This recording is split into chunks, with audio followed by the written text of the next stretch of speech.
Back to the grip frame. To thoroughly diagnose problems with the grip frame, you'll need to understand its parts a little better. Now, if you're getting multiple shots from one trigger pull, or a sputtering and a slippage and it won't stay cocked, it's possible that the sear is shaved down or malfunctioning.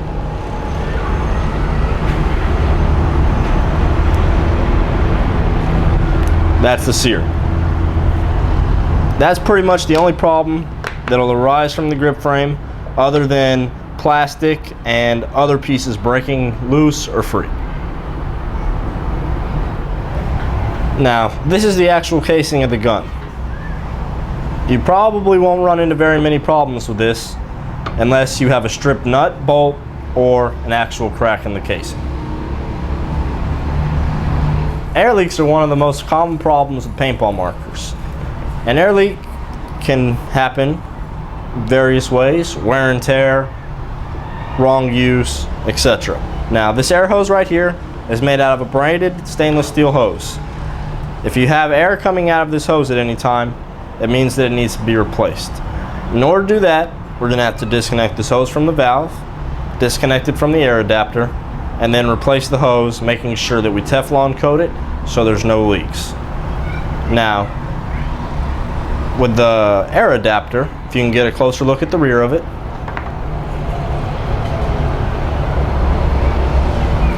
wear and tear can cause that to bend in and not properly let a paintball tank throw in, or it can also be misthreaded by a paintball tank, and in the event that needs to be replaced, use an adjustable wrench, take it off, put Teflon back on your braided hose, and reattach it. This is the power tube and the valve assembly. Get a closer look at the back so you can see the valve, and the side so you can see where the valve screws into the gun.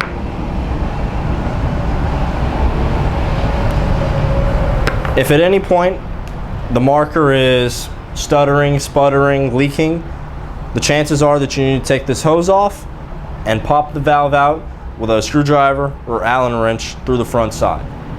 Once you have the valve out, you can either replace it or disassemble it and replace the broken seals and springs inside. With these parts here, it's almost 100% chance that you'll never experience failure or breakdown because there's no moving or function to them.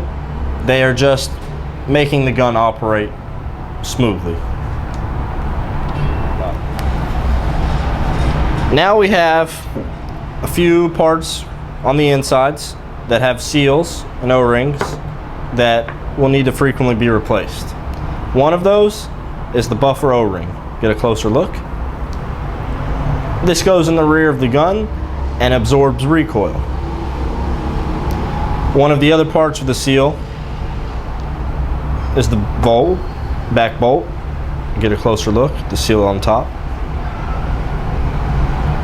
The way you can know if this seal needs to be replaced is that it'll be yellow and dry, cracked, and also the gun will either not stay cocked or it'll only fire one shot at a time and then need to be recocked. The front bolt O-ring will rarely need to be replaced, but from time to time it may need to be replaced. Get a closer look at the top.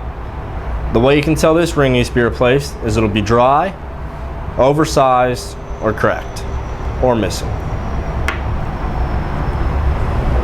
This is the reload spring.